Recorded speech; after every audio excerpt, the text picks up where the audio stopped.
I am very concerned that the exchanges are going to go away and not look like they do today. We talk to the banks, they don't have the infrastructure to be able to support things like we do.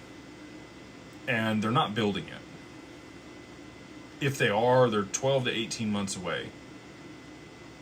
They are going to have omnibus structures like they do at the exchanges. And the only way that functions really for people, if they know what they're doing, is through structured products like they have with the ETFs.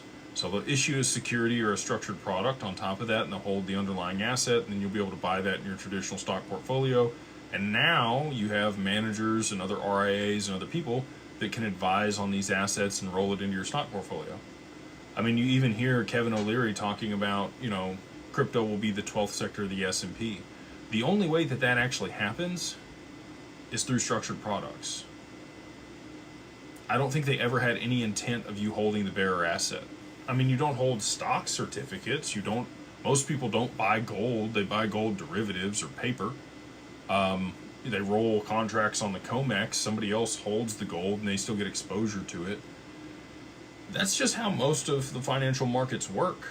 And I'll tell you, family offices, they don't want to have to learn how to use crypto. They just want to be able to get an allocation in crypto.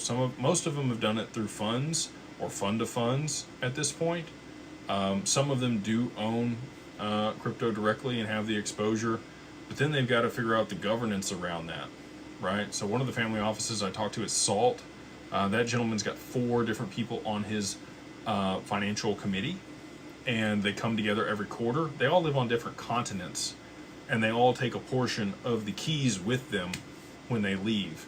So it's a paper wallet that he holds his Bitcoin and his ETH in, and it's just reconstituted every time they come back together if they want to change that allocation. Very, probably, basic is probably the best word. I was going to say like barbaric way of doing this, especially, since we have institutional custody and nobody has to see or hold the keys, and it's insured, and they get all the assurances that they would with their traditional stock portfolio. And I explained that to him.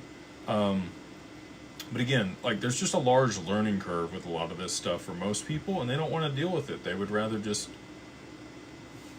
buy it through their traditional stock portfolio. So I think that's the way things are going to go. And if Tether does implode, which we all know it's coming, that'll give them the perfect opportunity to be able to swallow up these exchanges for pennies on the dollar, strip the assets out, put them in structured products, and then, sell it to all of their clients.